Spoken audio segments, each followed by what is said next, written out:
The night had grown deep, the sky half covered in shadows, and the cold breeze carried a strange stillness that touched the heart. In a quiet little village where every home had turned off its lights, a young boy sat alone outside his small mud house. His name was Yahya, working, honest, poor, but with a heart full of trust in Allah. He spent his days laboring for a few coins and his nights memorizing verses of the Quran. Every night he made the same dua, Ya Allah, open a path for me. That night too, he whispered the same prayer when he suddenly heard footsteps in the silence. At first he thought the wind was playing tricks, but then he clearly heard it's someone slowly walking toward him. In this quiet village, especially at night, seeing a stranger was unusual. Yahya stood up, half startled, half brave, and lit the small clay lamp beside his door. The faint light spread across the cold ground. Moments later, an old man appeared, draped in long white clothes, tired from travel, dust clinging to his feet, and a deep sadness resting in his eyes. He greeted Yahya with a weak salam, and said, "Son, I have traveled far. Can you give me shelter for the night? I am cold and hungry." Yahya looked at him carefully. In his own home there was barely enough food, just 2 pieces of bread and half a bowl of lentils.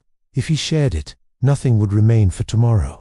But his heart never knew how to say no to someone in need. He thought, if I give it away, I may go hungry tomorrow, but perhaps Allah will make a way. With a steady breath, he smiled and said, "Yes, please come in. I don't have much, but whatever I have is yours." The old man nodded gratefully, and for a moment it felt like warmth returned to his tired eyes. Yahya placed the little food he had, giving more than half to the old man. The old man ate quietly, but with each bite his eyes held a strange shine, as if he tasted something more valuable than food itself. The night grew colder.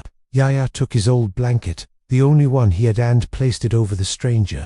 He himself sat outside the door in the cold breeze, shivering lightly but whispering his prayer. "Ya Allah, I gave what I had.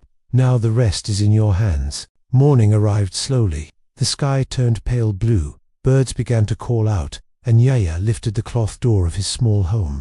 The old man was already awake, standing in front of him with a radiant calmness on his face. He asked, "Son, do you know what you did last night?" Yahya shook his head. "I only helped a traveler." Tears welled up in the man's eyes. "Last night Allah tested you. He wanted to see whether you would give from your hunger, from your poverty, and from your fear. You shared your food, your comfort, your warmth, and gave more than most people with wealth ever give." Yahya's breath caught. "Who are you?" The old man smiled gently. "I am only a traveler Allah sent for your test. But I came today to tell you that your dua has been accepted. From this day onward, Allah will open the doors of Rizq for you. You will not taste hunger again, nor will your efforts ever be wasted." Yahya's eyes filled with tears. He bent to touch the old man's feet out of gratitude, but the man stepped back. "No, my son. Thank Allah, not me. I am only his servant." With those words, the old man began to walk away. Yahya ran after him, but after a few steps, the man's figure blurred into the morning mist and vanished as if he had never been there. Yahya stood frozen, staring into the empty path, overwhelmed with awe. He raised his hands to the sky and whispered, "Ya Allah, how can I ever thank you enough?" From that day forward, Yahya's life began to change. People started offering him work, respecting him, trusting him. His small hut slowly turned into a modest home. Rizq came from places he never expected, and every day he remembered the promise that Allah had sent to him through that mysterious visitor. Allah tests his servants, but he never leaves the patient ones empty. Yahya never again turned away any traveler, any hungry person, or any beggar who knocked on his door. And every night, when he blew out his lamp, he remembered that cold night when Allah tested him and blessed him beyond what he could ever imagine. He would whisper softly to himself, "When you feed someone in need, Allah writes your Rizq with His own mercy."